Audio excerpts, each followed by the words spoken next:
అందరికీ నమస్కారం. నా పేరు బొబ్బాయిపల్లి సురేష్ నాయుడు, సర్వేపల్లి నియోజకవర్గ జనసేన పార్టీ.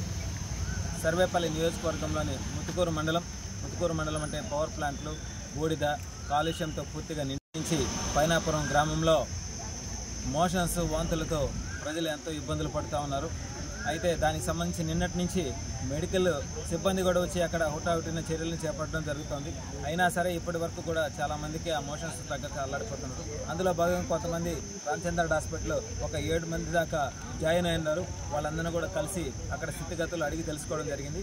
అదేవిధంగా నారాయణ హాస్పిటల్లో కూడా ఒక 3 కుటుంబాలు ఉంటే వాళ్ళను కూడా వాళ్ళ పరిస్థితులు ఎందువల్ల ఏంటనే విషయాన్ని కనుక్కొని వాళ్ళకి మా వంతుగా అండగా ఉంటామని చెప్పి హామీ ఇవ్వడం జరిగింది. అదేవిధంగా ఎన్డీఏ కూటమైనటువంటి ఈ ప్రభుత్వంలో ఎవరికి ఏ ఇబ్బంది వచ్చినా సరే జనసేన, తెలుగుదేశం, బీజేపీ 3 పార్టీలు కూడా అండగా ఉండి ప్రజలను అన్ని విధాలా కాపాడుతామని చెప్పి మనస్ఫూర్తిగా తెలియజేస్తూ, అదేవిధంగా పైనాపురం గ్రామంలో ఏదన్నా అత్యవసర చర్యలు ఉంటే మేము వెళ్ళి అక్కడికి వెళ్ళి పరిశీలించి అక్కడ కూడా ఏదైనా సమస్యలు ఉంటే వాటిని తీర్చే విధంగా, అక్కడ తాగునీరు ఇబ్బంది ఉందేమో ఆ తాగునీరు వల్ల ఏమైనా ఇబ్బందులు ఉన్నాయో తెలుసుకొని వాటిని కూడా ఏర్పాటు చేసే విధంగా మేము అడుగులు ముందుకు వేస్తామని చెప్పి మనస్ఫూర్తిగా తెలియజేస్తూ, పైనాపురం ప్రజలందరూ కూడా మేము ఒకటే హామీ ఇస్తా ఉన్నాం, మీకు ఏ ఇబ్బంది ఉన్నా సరే మేము వచ్చి అండగా నిలబడతాం.